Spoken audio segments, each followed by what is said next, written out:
शिल्पी घर के काम से फ्री होती तो बोर होती, जिसके बाद उसने घर में ही दुकान खोलने की सोची। अरे ये इतने सारे कपड़े, अरे बहू क्या करेगी इनका? माँ जी, मैं घर में बोर होती हूँ तो सोचा सामने के कमरे में कपड़ों की दुकान खोल लूं। घर का काम भी हो जाएगा और 4 पैसों की कमाई भी। अरे वाह वाह, ये तो बहुत ही अच्छी बात है। मैं भी तेरी मदद कर दिया करूंगी। वाह माँ जी, तब तो मजा आ जाएगा। अब हम दोनों मिलकर खूब पैसे कमाया करेंगे। अब क्या था, सास बहू का काम चल पड़ा। एक दिन, अरे राकेश की माँ, सुनती हो? कहाँ चली गई? भूख के मारे पेट में चूहे कूद रहे हैं। अरे नंदिनी, कहाँ हो? भूख लग रही है। पापा कहाँ है माँ? पता नहीं बेटा, भूख लग रही है। आज तो किसी ने चाय भी नहीं पूछी। तभी सास बहू घर के अंदर ढेर सारे सामान के साथ आती हैं और वो भी हंसती हुई। अरे वाह बहू, ये तो बड़ी अच्छी मार्केट दिखाई तूने। बड़ा ही सस्ता सामान था। हाँ माँ जी, और ये सामान हम डबल पैसों में बेचेंगे, मजा आ जाएगा। अरे बहू, भूख लग रही है, कुछ खाने को दे दे। माँ क्या बात है, आज किसी ने पापा को चाय भी नहीं दी? अरे बेटा, अब 40 साल में तेरे पापा ने क्या चाय बनाना भी नहीं सीखा? अरे बेटा रहने दे अब इस बहस को। तुम लोगों ने वैसे बनाया क्या है? बहू परेशान हो जाती है और सास को अकेले में लेकर जाती है। माँ जी, आज तो हम लोगों ने खाना ही नहीं बनाया। अरे बेटा, बाहर के छोले भटूरों से पेट इतना भर गया कि याद ही नहीं रहा कि घर में ये लोग भी हैं खाना खाने के लिए। अब क्या किया जाए? तभी घर में एक महिला आती है। जी, वो सुना है आप लोगों की यहाँ साड़ी बिकती है, जरा दिखाएंगे क्या? हाँ हाँ, क्यों नहीं। माँ जी, आप इन्हें साड़ी दिखाइए, मैं तब तक पिताजी और इनके लिए खाने का इंतजाम करती हूँ। सास उस औरत को लेकर सामने वाले कमरे में चली जाती है जहाँ उन लोगों ने दुकान खोली थी। वहीं बहू भी किचन में चली जाती है। अब इतनी जल्दी क्या बनाऊं?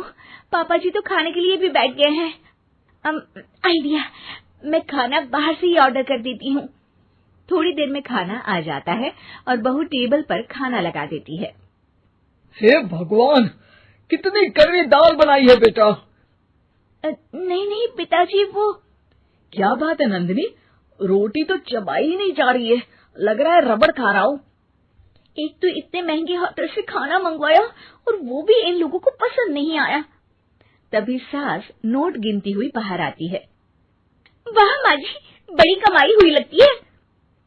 हाँ, मैंने वो 2000 वाली साड़ी 3000 में बेच दी। अरे वाह माँ जी। दोनों सास बहू बहुत खुश हो जाती हैं। मेरे पेट में ना बेटा जोर का दर्द हो रहा है। अरे माँ, क्या हुआ? पेट में दर्द? बाहर का कुछ खाया था क्या? मैदा तो नहीं खा लिया? मैंने छोले भटूरे खाए थे। माँ क्यों खाए? आपको तो पता है कि आपको मैदा सूट नहीं करता। चलिए माँ को डॉक्टर के पास ले जाते हैं। तभी अंदर से पापा की आवाज आती है।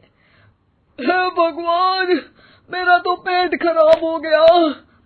सब पिताजी के पास जाते हैं। पिताजी, आपको क्या हुआ? खाना बासी था शायद। अरे पिताजी, नंदिनी जानती है कि बासी खाने से आपकी तबीयत खराब हो जाती है, तो वो ऐसा क्यों देगी, है ना नंदिनी? वो खाना मैंने बाहर से ऑर्डर किया था। मैं और माँ दुकान का सामान लेने गए थे, इसलिए खाना नहीं बना पाए।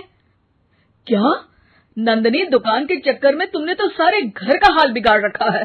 चलो अब माँ और पापा को लेकर अस्पताल चलते हैं। अस्पताल में जाने पर डॉक्टर कहते हैं, हाँ, इन दोनों को तो एक दिन के लिए एडमिट करना पड़ेगा। क्या? क्यों? पेट ही तो खराब है ना। हाँ, तो घर ले जाइए ना, अगर लग रहा है कि कोई बड़ी बात नहीं है और हम सिर्फ पैसा कमाने के लिए इन लोगों को एडमिट कर रहे हैं। नर्स, जरा इन लोगों को बिल तो दे देना। चलिए, मैं आप लोगों को पैकेज हित समझा देती हूँ। जब बहू के हाथ में बिल आता है, हे भगवान, 60,000 रुपए! इतना तो मैंने कमाया भी ना था।